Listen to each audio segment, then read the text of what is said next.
যে ব্যবসায়িক যে সংগঠনগুলো আছে এগুলো একটা লুটপাটের জায়গা। কিন্তু আজকে যদি লুটপাটটা না থাকতো, আজকে যদি সুশাসন থাকতো, আমাদের এই এগিয়ে যাওয়াটা আরো অনেক বেশি হতে পারে। এই স্বৈরাচারী সরকারের পতন হয়েছে কিন্তু একটা বড় কারণ ছিল অর্থনীতিকে মিস হ্যান্ডেল এবং অর্থনীতির উপরে লুটপাট। অর্থনীতিটাকে এবং আপনি যে মানুষের কল্যাণ করবেন সেইখানে তো অর্থনীতি একটা বড় উপাদান। পাশাপাশি যদি আরেকটু বলেন যে আমি অর্থনীতিবিদও না, আমি রাষ্ট্রবিজ্ঞানীও না, আমি একজন বিজনেস স্কুলের ছাত্র। সম্ভবত আমার টিচার ছিলেন, আমি খুব শিওর নাম মেমোরি যদি শর্ট না হয় স্যার, আমি 70 ব্যাচের ছাত্র। তো maybe you are my teacher গল্প কিছু ছিলেন আর কি। তো বাট আমি সন্ধ্যা ছিলাম একটু আপনার সঙ্গে কখনো আমার দেখা হয়নি সামনে সঙ্গে পরে ছাত্র জীবনের পর। আমি বিজনেসের ছাত্র, তো আমার সবকিছুতে আমরা তো লাইব্রেরিতে সবকিছুতে আমাকে অল্প করবো শেখানো হয়, মানে Jack of all trade master of না। তো আমরা হলাম মানে ওই জ্যাক অফ অল ট্রেড। এটা বলছিলাম মূল কথা যে অর্থনৈতিক জায়গায় যে ঐক্যটা প্রয়োজন আমি মনে করি সেটা হচ্ছে যে এই অর্থনীতি অল্প কিছু লোক, আমরা যাদেরকে এই একটা নতুন শব্দ যেটা আমাদের গত কয়েক মাস খুব বেশি অলিগার্কি শব্দটা আমরা আগে পরিচিত ছিলাম না, বছরখানেক যাবত এই শব্দটার সঙ্গে সবাই কম বেশি বুঝিয়ার নাম হচ্ছে পরিচিত শব্দটার সঙ্গে অলিগার্ক শব্দটা। সেই অলিগার্ক গ্রুপের যারা মেম্বার তারা কিন্তু অর্থনীতিটাকে লুটে ফুটে খেয়েছে। বাংলাদেশ একটা অপার অর্থনৈতিক দৃষ্টিকোণ থেকে একটা অপার সম্ভাবনাময় দেশ এবং অর্থনীতির অনেক ক্ষেত্রে কিন্তু আমরা অনেক দূরে এগিয়ে গেছি। কিন্তু এইটা অনেক সময় বলে আমরা অনেক দূরে এগিয়ে গেছি, কিন্তু আজকে যদি লুটপাটটা না থাকতো, আজকে যদি সুশাসন থাকতো, আমাদের এই এগিয়ে যাওয়াটা আরো অনেক বেশি হতে পারত। সেইটা কিন্তু আমরা কখনো এই অ্যানালাইসিসটা করি নাই যে আমরা আসলে কত দূর যেতে পারতাম যদি আমাদের এই অব্যবস্থাপনা, এই লুটপাটটা না থাকতো। তো ওইটা যদি আমরা আলোচনা করি, এখানে ডক্টর হোসেন জিবুল আছেন, ওনার সঙ্গে আমি কয়েকদিন আগেই অনেক এই বিষয় নিয়ে একটা মানে ডক্টর আমন্ত্রণ জানিয়েছিলেন।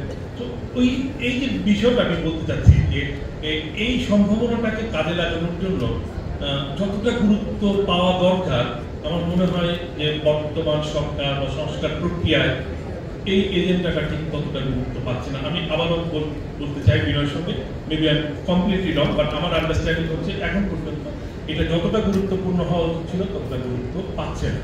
এটার কারণ হচ্ছে যে এই অলিগার্কদের দাপটে বাংলাদেশের যারা হাজার হাজার লক্ষ লক্ষ ক্ষুদ্র মাঝারি বড় যেরকম ব্যবসায়ী, তাদের যে অর্থনৈতিক অবদানটা রাখার প্রয়োজন ছিল বা অর্থনৈতিক অবদানটা তারা রাখতে পারতেন, সেটা তারা রাখতে পারেন না।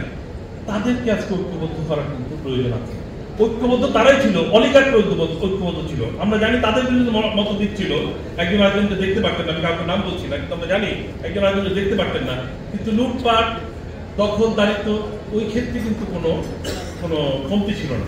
তো এদেরকে বাইরে রেখে এই যে একটা যারা অর্থনীতির মূল চালিকা শক্তি, তাদেরকে আমরা কিভাবে ঐক্যবদ্ধ করতে পারি বাংলাদেশের অর্থনীতিকে নতুন রাজনৈতিক পরিবেশে, নতুন সুশাসনের একটা পরিবেশে বাংলাদেশের একটা সমৃদ্ধ অর্থনীতিকে নিয়ে যেতে হলে এই গ্রুপটাকেও, এই যে যারা সৎ ব্যবসায়ী, আমি যদি তুলনামূলক শব্দটাও ব্যবহার করি আরেকটু প্রয়োগ হয়েছে, তুলনামূলক সৎ ব্যবসায়ী, তাদেরকেও যদি আমরা ঐক্যবদ্ধ করতে না পারি, তাহলে এই রাজনৈতিক প্রক্রিয়ার ঐক্যের সঙ্গে সঙ্গে এই ঐক্যটাও যদি প্যারালালি আমরা না নিতে পারি, দুইটা গাড়ি যদি একসঙ্গে না চলে, তাহলে পরে গিয়ে কিন্তু আমরা আবার অর্থনৈতিকভাবে হোঁচট দেব।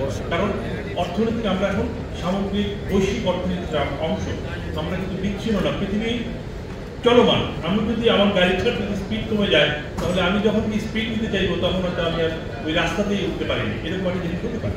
এবং এই জায়গায় আমি ঐক্যের প্রশ্নটা এটা বলতে চাই, আর আমি বক্তব্য দীর্ঘায়িত করবো না। সংস্কারের জায়গাটাতে আমার মনে হয় যে ব্যবসায়িক যে সংগঠনগুলো আছে এগুলো একটা লুটপাটের জায়গা হয়ে গেছিল, এবং এগুলো হয়ে গেছিল যে ব্যবসায়ী সংগঠনের নেতৃত্ব হওয়া মানে, নেতা হওয়া মানে এমপি হবে, তারপরে না হলে মেয়র হবে, না হলে অন্য কিছু একটা হবে, তাহলে ব্যাংকের মালিক হবে, কিছু একটা হবে। ওইটা তার উন্নতির একটা সিঁড়ি হিসেবে ব্যবহার হয়েছে। সেটা কিন্তু ব্যবসায়ের ক্ষেত্রে যে উন্নতি, সেই ক্ষেত্রে অনেক কম ব্যবহৃত।